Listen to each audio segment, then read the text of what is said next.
మహాశివరాత్రిని ఎందుకు జరుపుకుంటారో మీకు తెలుసా? శివుడు లింగ రూపంలో ఉండడానికి కారణమేంటో తెలుసా?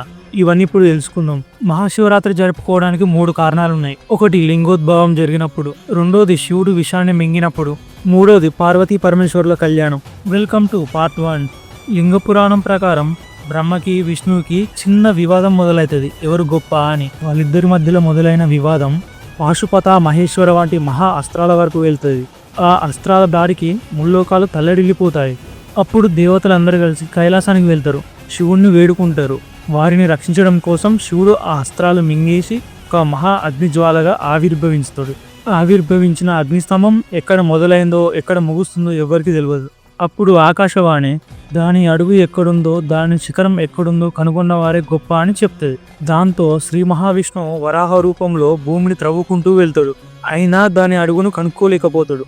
బ్రహ్మదేవుడు హంస రూపంలో మారి పైకి వెళ్తాడు. ఎంత వెతికినా శిఖరం కనిపించదు. వెళ్ళే దారిలో బ్రహ్మదేవునికి మొగిలి పువ్వు కనిపిస్తుంది, అదే కేతకి. ఆ మొగిలి పువ్వును సాక్ష్యంగా పెట్టుకొని శిఖరాన్ని చూశానని బ్రహ్మదేవుడు అబద్ధం చెప్తాడు. అప్పుడు శివుడు ఆ అగ్నిస్తంభం నుండి ప్రత్యక్షమై బ్రహ్మదేవుడు చెప్పిన అబద్ధానికి అతనికి భూమి మీద ఏ పూజలు జరగద్దని శాపం పెడతాడు. సాక్ష్యంగా ఉన్న మొగిలి పువ్వుకు నువ్వు ఏ పూజకు పనికిరావని శాపం పెడతాడు.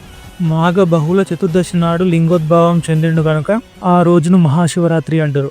మొగిలి పువ్వు ఏ శివ పూజకు పనిచేయదు, కానీ మహాశివరాత్రి నాడు వాడతారు. అది తెలుసుకోవాలంటే పార్ట్ 2 కోసం వెయిట్ చేయాల్సిందే.